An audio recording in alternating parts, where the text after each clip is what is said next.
Hi, I'm Dr. Chris White, Director of Coaching and Assessment at the Flipping Group, and I have a question for you. Have you ever had tension with someone? If so, there's an itch you should have gotten, but probably didn't.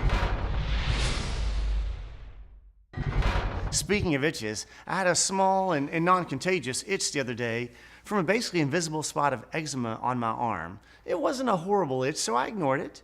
Not too long afterward, the itch surfaced again.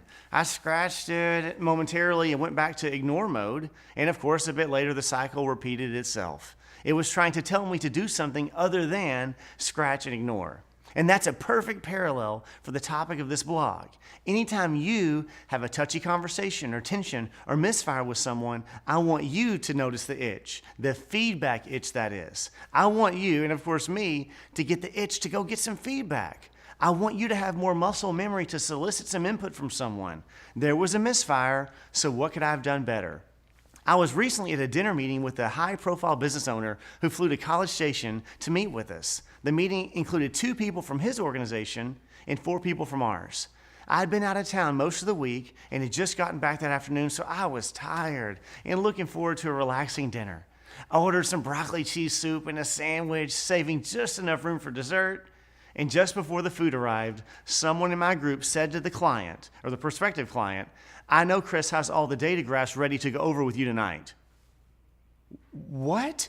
I had a moment of terror as my mind was reeling from the impact of his statement. What in the world is he talking about? What could I have missed? There's no way I dropped the ball here, right?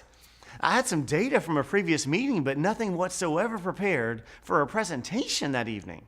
Unable to even articulate a response, I just looked at one of my other colleagues who luckily bailed me out. Eventually, we decided to just enjoy a social dinner and hold business until the next day, but that was several minutes after my colleague's seismic comment had rocked me. I'm actually not sure how I came across during those initial moments, but I'm sure my silence spoke volumes. So much for enjoying my tasty, relaxing dessert. The great news is that during the dinner and several times thereafter, I noticed the itch. I could have basically just ignored the invisible irritation, but I knew I needed to get some feedback from my colleagues about how I responded and how I could have improved my reaction. Turns out my colleagues did have some helpful insights about my behavior. When I asked for feedback, they said I could have handled the unexpected statement with more levity. Even a smiling and playful, "Well, let's talk about that a bit further," would have helped. Instead, my body language and silence introduced some awkwardness. My face often communicates much more than I wish it did, so this was great feedback for me to hear. A great example of someone who injects levity like a pro is my colleague, Joy Schmeller. She was at a Flipping Group leadership event led by Lee Basin recently, and at the beginning, he put her on the spot without warning. "Hey, Joy, tell the group about both of our behavioral constraints." Totally awkward, right?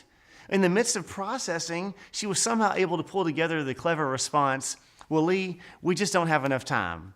Oh, I love it. I love it. That smile-inducing sidestep also gave her a moment to gather her thoughts before she did share about the constraints they're both working on. Paying attention to my after-dinner feedback itch, I also reflected on how I could have been more proactive before the meeting to verify that we were all on the same page, and so my colleague had better information to go on during the meeting. One last fact I forgot to mention, the colleague that threw me off that day is actually my boss and founder of this company. Oh, and yes, we had a great laugh about all of this later. Not in the moment, but later. Quick warning label here.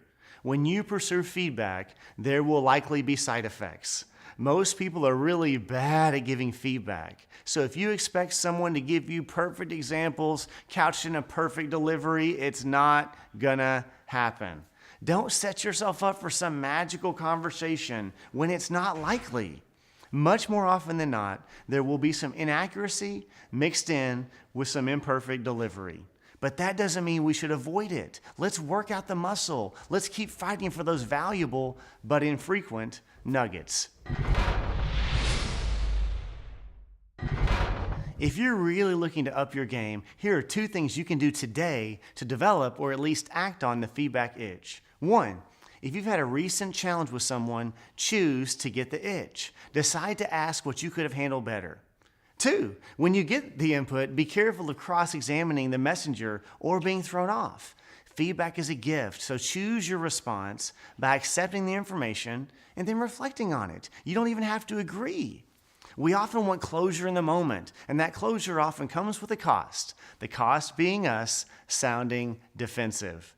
Getting proactive feedback allows us to learn faster instead of slower. Hopefully you're seeking it instead of it seeking you. I don't know about you, but I'm sick of learning things the hard way. The feedback itch is definitely an itch worth scratching. Are you feeling anything yet?